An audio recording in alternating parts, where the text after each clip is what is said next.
क्या आपको एसिडिटी है? एसिडिटी क्या है?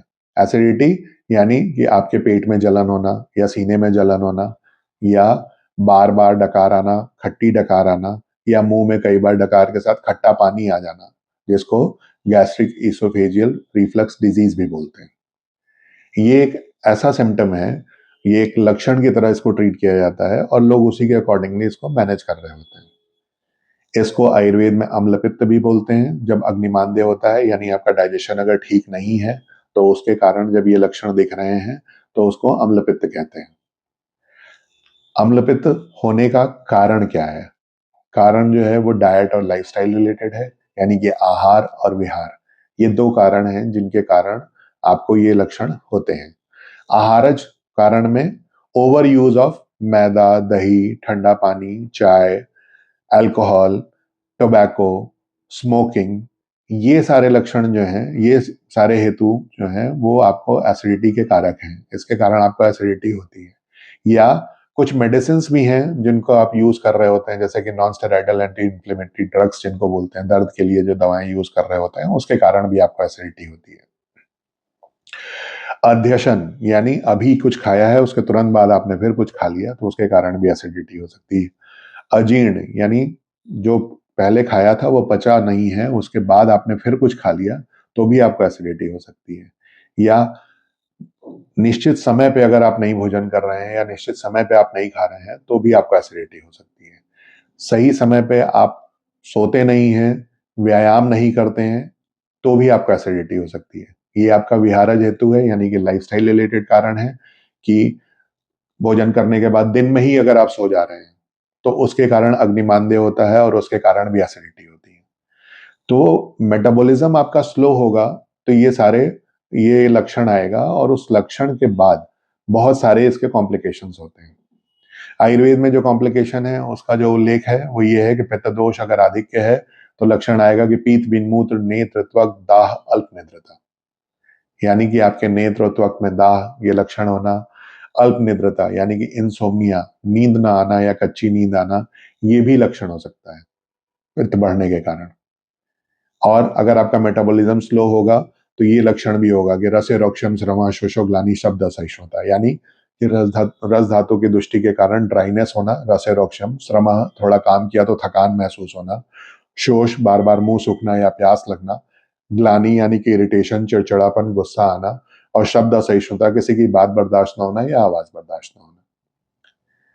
ये छोटा सा एक लक्षण जो है, ये कितनी बड़ी प्रॉब्लम्स आगे कर सकता है, इस बात का आपको अंदाजा भी नहीं है।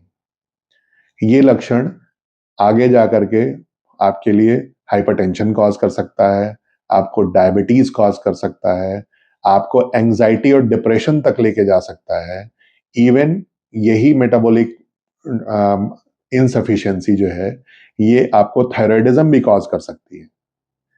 तो ये बेसिक सा लक्षण कितनी बड़ी प्रॉब्लम्स कॉज कर सकता है, आपको इसका अंदाजा भी नहीं है। ये आपके डाइट और लाइफस्टाइल रिलेटेड एक सिम्टम है, जिसको आप सिम्टम की तरह मैनेज कर रहे होते हैं। अगर आप डाइट और लाइफस्टाइल अपना करेक्शन नहीं करेंगे, तो ये लक्षण ठीक नहीं होगा, और ये लक्षण ठीक नहीं होगा, तो फिर डाइट और लाइफस्टाइल रिलेटेड डिजीजेज आपको होंगी, जिनको आप सिर्फ और सिर्फ दवा से मैनेज कर रहे होंगे, ठीक नहीं कर पाएंगे। तो इसलिए इसको ठीक करने के लिए डाइट और लाइफस्टाइल में करेक्शन करिए। अब जब हम डाइट और लाइफस्टाइल में करेक्शन की बात करते हैं, तो जिन हेतुओं का हमने अभी उल्लेख किया, जिसके कारण ये होता है, ये लक्षण, पहले तो उन्हीं का परिवर्जन करिए, पहले उन्हीं को छोड़िए, यानी मैदा, दही, ठंडा पानी, चाय, अल्कोहल, कॉफी, स्मोकिंग, टोबैको, ये निदान परिवर्जन करिए, पहले इनको छोड़िए। उसके साथ साथ निश्चित समय पे निश्चित मात्रा में भोजन करिए, अपने सोने का और उठने का समय निश्चित करिए, व्यायाम अवश्य करिए, और अपने भोजन में गोघृत का सेवन करिए। गोघृत यानी गाय का घी, वो सर्वश्रेष्ठ पित्त शामक है। अगर आप उसका सेवन करेंगे, तो आपके एसिडिटी ये लक्षण में आपको रिलीफ मिलेगा। बहुत सारे वैद्य रुग्ण के बल अनुसार और उसकी अग्नि अनुसार उसको सजेस्ट करते हैं कि गोदुग्ध में गाय का घी मिला करके उसको लिया जाए, यानी कि गाय के दूध में गाय का घी मिला करके उसका सेवन किया जाए, तो पित्त का शमन होता है। तो इसलिए गोघृत इज वेरी इंपॉर्टेंट। गाय का घी जरूर यूज करिए, निश्चित समय पर निश्चित मात्रा में भोजन करिए। उसके साथ साथ फलों के नाम पर दो फल, यानी कि सेब और अनार, ये दोनों फल जो हैं ये सर्वश्रेष्ठ त्रिदोष शामक हैं। ये वात पित्त और कफ तीनों दोषों का शमन करते हैं। तो ये एकदम सेफ फ्रूट्स हैं, इनका सेवन अवश्य करिए, ये आपके लिए लाभकर है। और निश्चित समय पे सोइए और निश्चित समय पे उठिए, यानी कि आहार विहार ये करेक्शन करिए। जब आप ये कर लेंगे और उसके साथ साथ प्रॉपर व्यायाम करेंगे, प्रॉपर एक्सरसाइज करेंगे, तो आपको इस लक्षण से मुक्ति मिल जाएगी। और चूंकि ये शीत ऋतु है तो ये पित्त का प्रकोप काल है, तो इस समय विरेचन चिकित्सा करके पित्त की चिकित्सा की जाती है। यानी जो बढ़ा हुआ पित्त है, बहुत ज्यादा बढ़ा हुआ पित्त है, उसको शोधन से शरीर से दोष को, पित्त दोष को बाहर निकालने के लिए विरेचन चिकित्सा की जाती है। इसमें भी 6-7 दिन प्रिपरेशन करते हैं। उस प्रिपरेशन में गोघृत मेडिकेटेड घी का पान करने को कहा जाता है, पीने को दिया जाता है। और उसके बाद फिर 8वें दिन एक मेडिसिन देते हैं जिससे लूज मोशंस होती हैं, और फिर 6 दिन का डाइट रिस्ट्रिक्शन होता है।